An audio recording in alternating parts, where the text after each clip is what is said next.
Hello everyone. Time to do a pepper scan here.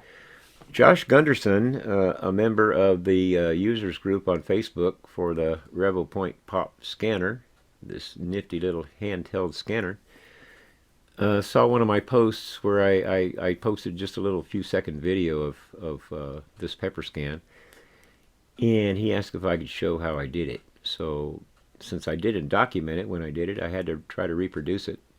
And funny thing is, I still had that same pepper. We never ate it. I got it specifically to scan, figuring we'd eat it later, and we just never got around to it. So when I was looking for something well, I thought I might have had another pepper in there, and it found the same one in the crisper. So that's why I decided to use that one. But it's still colorful, still pretty. So I set up this video to capture real time. And of course, as you're watching this, I'm also scanning in my desktop and making the corrections and adjustments to the scans. I left it with all the errors in it so you could see what I did to back up and keep going with the scan to try to get a good result.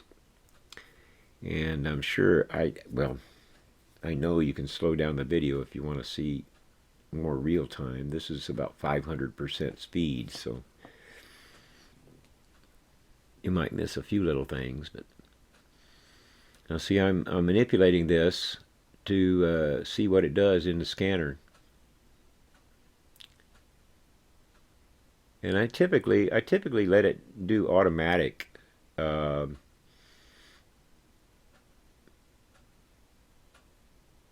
Just to see how it performs in the automatic settings.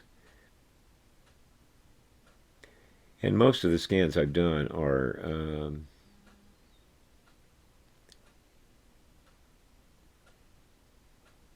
in the feature mode. I've done very little marker scanning or dark subject scanning, a few facial scans and some body scans. There we go. Now we're in the software phase. This is 100%. I haven't speeded it up yet.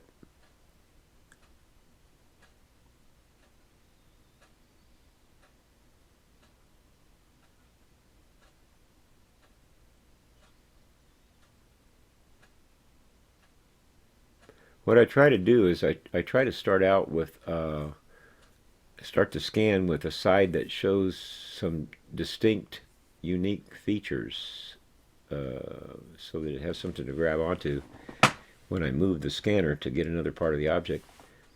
I mean, that's how I look at it. I'm not a professional, so I've developed these techniques by looking at what other people have done and troubleshooting what I've done, trying to improve everything, playing with the lighting and the black background setup, all those types. See, I'm peeling back the layers here because I didn't like how they looked. It wouldn't have made a good model after meshing. I don't think it could have pulled all that together.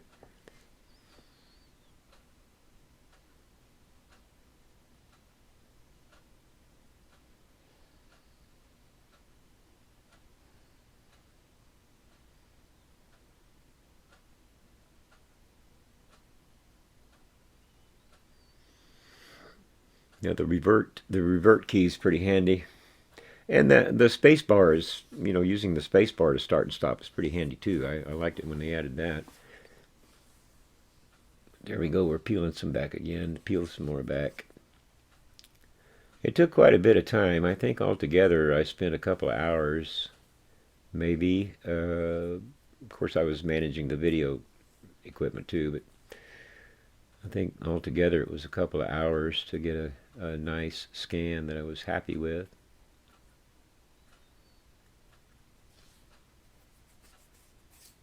Yeah, see the stem? I like that stem.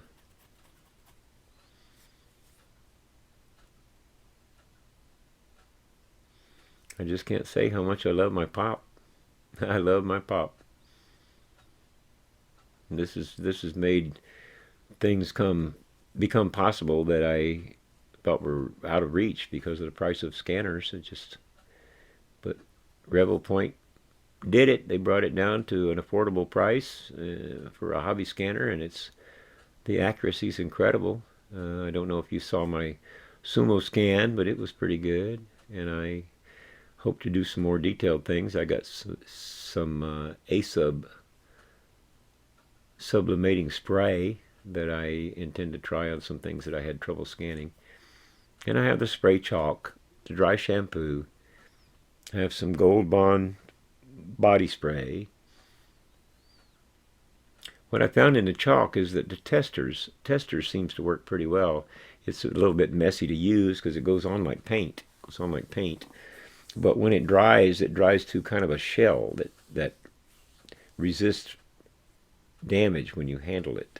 So you have to reposition the object. You don't knock the coating off. Same with the ASUB. I've used that ASUB spray a couple of times, and boy, is it toxic. You got to make sure you're outside and wear gloves and probably a mask and everything. It's toxic. Toxic. It smells toxic. But it's a very, very thin coating, so I'm expecting good results with it. Now we're coming up to the end here where I'm finally starting to latch on to what's going wrong with my scan. Now see, I tipped it sideways just a little bit, just canted it over, and that let it grab more unique points so that it didn't miss track. And you'll notice I didn't have a lot of mistracking signals on this scan. It was just a matter of they just grabbed the wrong points.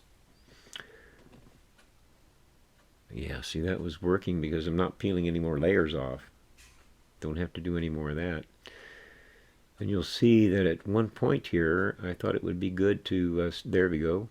I stopped the turntable and just let the scanner gather some more points. And that seemed to make a difference. Now we're fusing.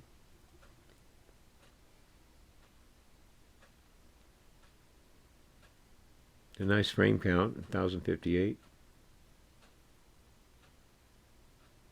Now we go into Handy Studio.